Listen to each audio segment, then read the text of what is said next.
Градежните компании се во ризична фаза од работењето. Веќе не гарантираат ниту за цени, ниту за рокови, а некои не се сигурни и дека како фирми ќе преживеат, истакна Андреа Серафимовски, председател на Комората на градежници. Причини според него за ова има многу, но клучни се следните.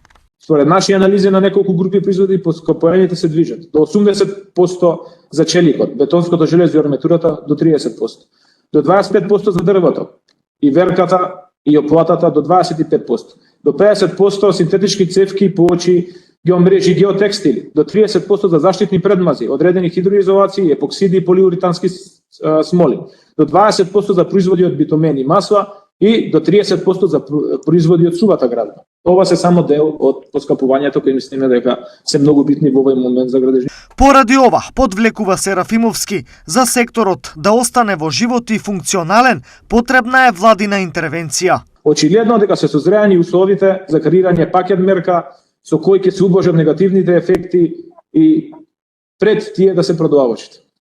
Сдруженијето за градежништво и индустрија на градежни материјали и неметали стои на располагање да ги приложи сите своји анализи, да ги даде на располагање сите своји капацитети и во соработка со надлежните институции да се придонесе конкретирање на соодветни решенија за поддршка на македонските компании.